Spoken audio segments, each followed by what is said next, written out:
সবাই, আশা করছি সবাই খুব ভালো আছো, সুস্থ আছো। আমিও খুব ভালো আছি। আজকের এই ভিডিওটা খুব মন খুশি হয়ে করছি। কেন খুশি হয়ে করছি জানো? তার কারণটা ভিডিওর শুরুতেই তোমরা দেখেছো। ফাইনালি এতদিনের অপেক্ষার পর আজ একটু বৃষ্টি হলো। যদিও এতক্ষণে বৃষ্টিটা থেমে গেছে, অ্যান্ড যেই বৃষ্টিটা স্টার্ট হলো, অ্যাকচুয়ালি আমি জানলা ফাংলা সব লাগিয়ে বসেছিলাম। যেই বৃষ্টিটা স্টার্ট হলো আমি তো ভিজবো ভেবেই রেখেছিলাম।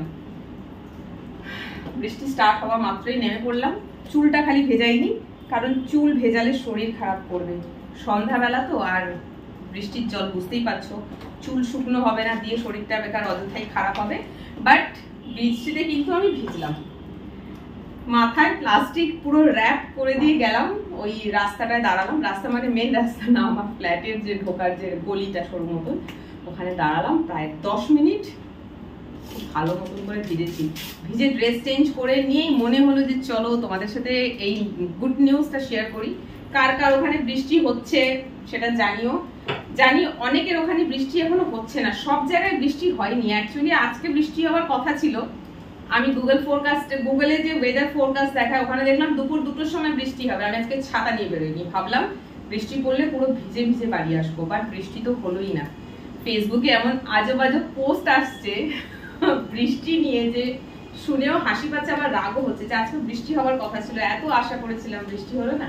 বাট ফাইনালি কিন্তু বৃষ্টিটা হয়েছে। তার মানে গুগল ভুল বলেনি। গুগল মাঝে মধ্যে ভুল বলে, বাট আজকে একটা ভুল ছিল না, বৃষ্টি হয়েছে।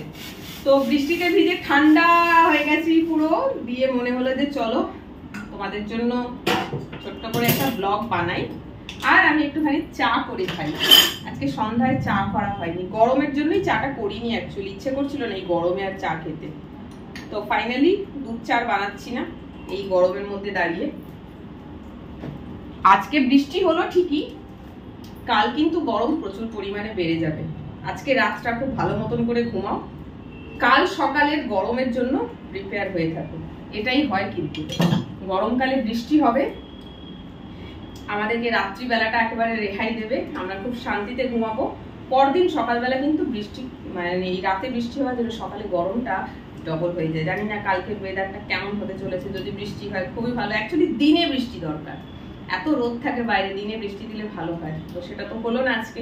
যাই হোক, চলো বেডরুমে যাই। যতই বৃষ্টিতে ভিজি না কেন, ঘরের ভিতর কিন্তু গরমই। রুমে যাই, গিয়ে বসে পাখার নিচে কথা বলবো। বৃষ্টিটা হলো, বাট বৃষ্টিটা না ঠিক যেরকম আমরা চাইছিলাম সেরকম কিন্তু বৃষ্টিটা হলো না। মানে আর একটু জমিয়ে বৃষ্টি হওয়া দরকার ছিল। বিদ্যুৎও চমকাচ্ছিল অল্প, দেখেছো বিদ্যুৎ চমকাচ্ছে, ভিডিওতে দেখালাম।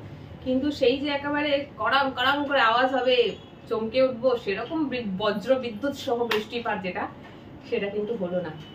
যাই হোক, তবে এই সিজনের, এই সামার সিজনের এটা প্রথম বৃষ্টি। এই বৃষ্টির জন্য কিন্তু আমরা সবাই অধীর আগ্রহে অপেক্ষা করেছিলাম।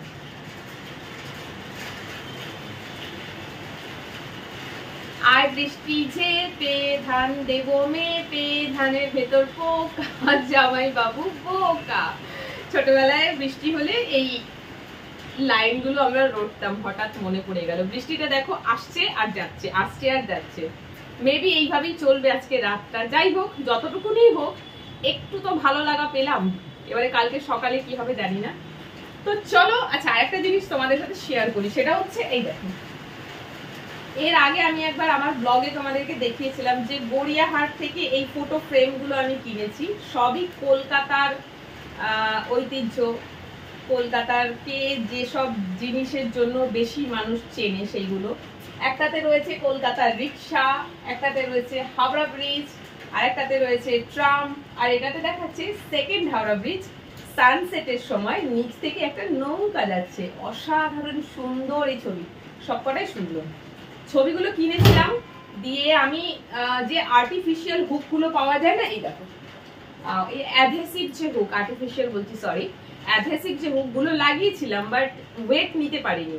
ফটো ফ্রেম নিয়ে সব অ্যাডহেসিভ হুকগুলো খুলে পড়ে গেছিল।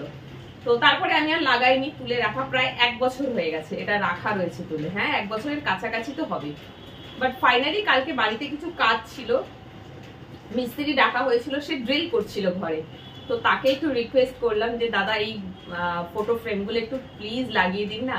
তো সে লাগিয়ে দিল। দেখো এইভাবে বেডের মাথার কাছে লাগাবো বলেই আমি কিনেছিলাম এটা। জাস্ট ফাইনালি কালকে এটা লাগানো হলো, তো এটা দেখে মনটা খুব খুশি হয়ে যাচ্ছে। তোমরাও দেখে বলো কেমন লাগছে। তো চলো ব্লগটা অফ করছি, দেখা যাক রাত্রিবেলা বাড়ি ফেরার পথে বৃষ্টি হয় কিনা। থেমে গেল, থামছে আর আসছে, বারবার ঘুরে ঘুরে আসছে।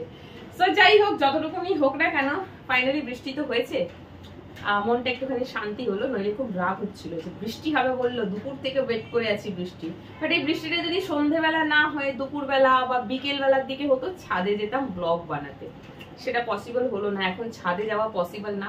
ছতলার উপর ছাদ, ছাদ অন্ধকার, ঠিক আছে, পুরোই অন্ধকার, একটু লাইট জ্বলছে না, সেখানে কোনো ব্লগ হবে না। আর একলা ভূতের মতন ছাদে যেতে ভালো লাগবে না। দিনের বেলা একলা ছাদে যাওয়া যায়, সন্ধ্যেবেলা অন্ধকার হয়ে গেলে ছাদে একলা কেমন লাগে, ভয় লাগে। আমার তো ভীষণ ভূতের ভয়। তো কোনোদিন যদি এখানে থাকি আর সূর্য ডোবার আগে যদি বৃষ্টি আসে, তো ছাদে গিয়ে বৃষ্টিতে ভিজে শাড়ি পরে ব্লগ করার খুব ইচ্ছে আছে। দেখা যাক, গরমে না হলে বর্ষাকালে তো অবশ্যই করব। তো চলো আজকের ব্লগটা এই অবধি এখানে শেষ করছি। আমার চাটা ঠান্ডা হয়ে যাবে, চাটা খাই। কার কার বাড়ির ওখানে বৃষ্টি হলো কমেন্ট করে জানিও, আর কাদের বাড়ির ওখানে এখনো বৃষ্টি হয়নি, অপেক্ষা করে আছো, তারাও কমেন্ট করে জানিও। টাটা।